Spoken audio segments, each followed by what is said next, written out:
چاہے وہ صدارتی اختیارات استعمال کریں، جس طریقے سے بھی ہو اپنے بیٹے کو میرے خیال میں اپنے ہی زندگی کو تو پتہ نہیں، زندگی میں وہ وزیر اعظم دیکھنا چاہتے ہیں، ان کی خواہش بھی ہے۔ ایسے لوگوں کی خواہشیں بھی پوری ہو جاتی ہیں، غریب کا بچہ تو نہیں ہے۔ تو یہ وہاں ان کو ایک بڑے بڑے ٹاسک ہیں، اور ان کے اندر یہ بھی بہت اچھی بات ہے کہ بڑے بڑے حریفوں کو زرداری صاحب اپنے ساتھ منا لیتے ہیں، وہ ہنر رکھتے ہیں، اور امید ہے کہ عمران خان نیازی کو بھی چند ایک عرصے کے اندر وہ منا لیں گے، اور جو سیاسی عدم استحکام ہے اس کو ختم کرنے کے لیے وہ عمران احمد خان نیازی کو سیاسی دھارے میں لے آئیں گے۔ لیکن یہ بھی شنید میں آ رہا ہے کہ کچھ قوتیں، کچھ شخصیات، کچھ ممالک کے کچھ لوگ اور اندرون خانہ ملک کے حالات دیکھ کر، اور جو پاکستان کے خیر خواہ لوگ ہیں، وہ یہ چاہتے ہیں کہ عمران احمد نیازی کے ساتھ مشروط طور پر کچھ باتیں کی جائیں، اور اس کی رہائی جہاں تک قانونی طور پر ہو سکے،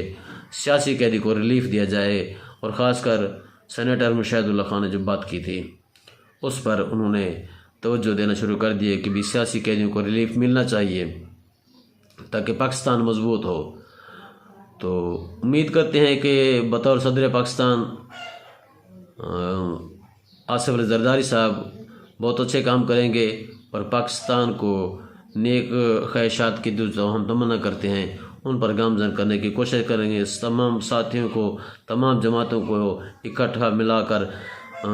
چلانے کی ان کے اندر اہلیت بھی ہے، اور اللہ کرے وہ کریں گے بھی صحیح۔ دوسری خوشخبری یہ ہے، یا قانونی طور پر حق ہے، عمران ریاض رہا ہو گئے ہیں، جسمانی ریمانڈ کے بعد ضمانت پر رہا ہو گئے ہیں، لیکن چند دوستوں نے ان کو مشورہ دیا ہے کہ آپ نے یوٹیوب پر ایسے باتیں کرنا شروع کر دی، آپ نے کچھ پریس کانفرنس کے اندر یا کچھ اپنے چھوٹے موٹے کارنر میٹنگ کے اندر پی ٹی آئی کا ایک وکیل بن کر آپ نے ایسے باتیں کریں جیسے آپ جہاد کر رہے ہوں، لیکن آپ کے ساتھ جو اپنے قریبی دوست ہیں وہ مخلص نہیں ہیں، وہ آپ کی مخبری کرتے ہیں اور آپ کے بارے میں خاص طور پر نون لیگ کو بھڑکاتے ہیں، اور نون لیگ آپ کے خلاف ایکشن لیتی ہے اور آپ جیل کی سلاخوں میں چلے جاتے ہیں اگر آپ نے اپنے آپ کو نہ بدلا پھر بھی چلا۔ یعنی کہ نون لیگ ورسز عمران ریاض، یہ بات تو اب منظر عام پر آ گئی ہے کہ عمران ریاض شاید حق پر ہوں یا نون لیگ حق پر ہو، تو یہ کہنے کی بات نہیں۔ یہ فارم 45 47 پورے پاکستان کو بتا چکا ہے کہ آج تک کوئی بھی حکومت جمہوریت سے نہیں بنی۔ جمہوریت ذوالفقار علی بھٹو کے دور میں تھی، لیکن اس میں جو ہوا وہ بنگلہ دیش ہم سے چلا گیا۔ خیر پرانی باتیں ہیں، ان کو چھوڑتے ہیں۔ بہرحال عمران ریاض صاحب کی رہائی صحافی برادری کے ناطے ہونے ایک خوش آئند بات ہے، اور حکومت وقت سے بھی توقع ہے کہ صحافیوں سے خام خواہ کا ان کے اوپر جبر و ستم اور انتقامی کارروائیاں کرنے سے گریزاں ہے، تو پاکستان میں ابلاغیات کا جو یہ پیشہ ہے اچھا رہے گا۔ اس کے بعد آتے ہیں جی شیر افضل مروت کا الزام ہے یا شوشہ ہے یا مفت کی شہرت لینے کے لیے انہوں نے ایک بات کی ہے، لیکن ابھی تک اس کے پروف وہ کہتے ہیں کہ جی FIA کے سامنے ہم رکھیں گے، کسی اور کے سامنے نہیں۔ وہ یہ ہے کہ انہوں نے CM پنجاب محترمہ مریم نواز صاحبہ کو نشانہ بنایا ہے، ان پر الزام لگایا ہے کہ انہوں نے انڈیا کے بہت بڑے بزنس مین جندال سے مل کر اور ایک رینٹ کا ایک شوٹر جو دبئی میں رہائش پذیر ہے، اس شوٹر کے ساتھ ایک پلاننگ کر دی ہے اور $1 لاکھ میں مکہ بھی ہو گیا ہے، اور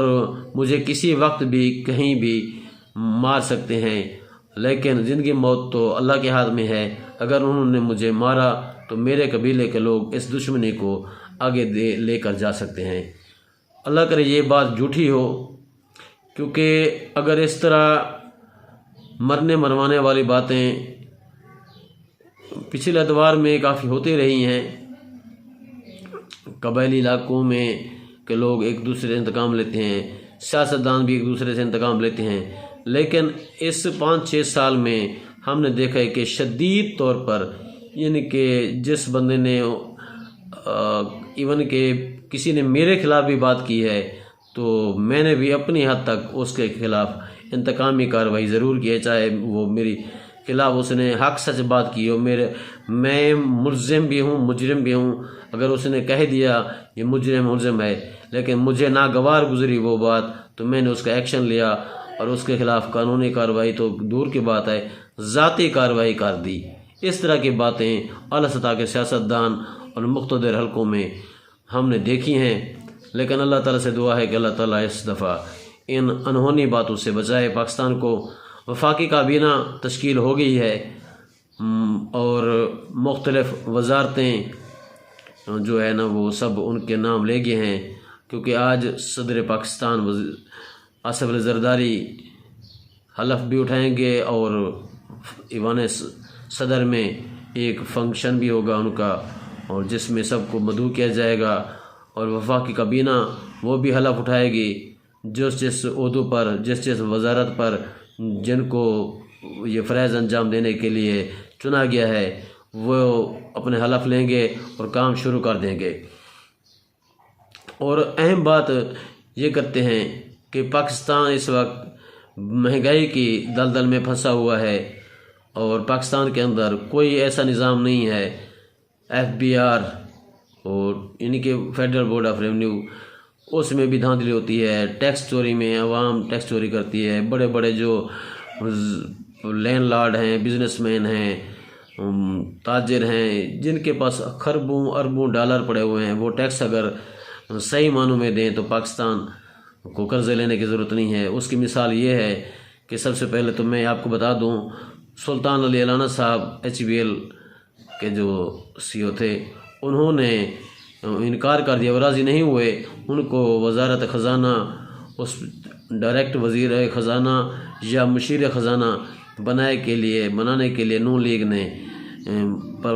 ان کو بہت کوشش کی بنانے کی، لیکن وہ راضی نہیں ہوئے۔ انہوں نے کہا میرا کام تھا روشن پاکستان پروگرام کے تحت پاکستان کو FATF سے نکالنا، کیونکہ یہ ہم پاکستان ہے تو ہم ہیں۔ اور سلطان علی علانہ صاحب کی بہت اچھی کاوشیں تھیں لیکن وہ وزیر خزانہ نہیں بنے، اس کی جگہ اورنگزیب صاحب بہت بڑی شخصیت ہیں اور HBL کے CEO ہیں اور ٹاپ 5 میں گنے جاتے ہیں، ورلڈ میں ٹاپ 5 میں گنے جاتے ہیں، اور جن کے والد سابق پارلیمنٹیرین تھے، اب ان کی مسز جو ہیں وہ بھی پارلیمنٹیرین ہیں پاکستان مسلم لیگ نون کی طرف سے، اور بیسیکلی وہ رہائشی تو فیصل آباد کے ہیں، پاکستان کے نیشنلٹی بھی ہے، اور اورنگزیب کے پاس دوہری شہریت جو ہے وہ ہالینڈ کی ہے۔ اس پر بھی اعتراض تو ہوا ہے، لیکن امید ہے کہ ان کو HBL کے CEO کے طور پر جب ان کی خدمات دیکھی گئیں تو ان سے توقع رکھی گئی اسحاق ڈار سے زیادہ وہ پاکستان کی معیشت کو سنبھال سکیں گے اور مہنگائی پر کنٹرول کرنے کی پالیسیاں بنائیں گے، تو ان کو وزیر خزانہ مشیر خزانہ بنائے جانے کا نوٹیفیکیشن جاری ہو جائے گا۔ آج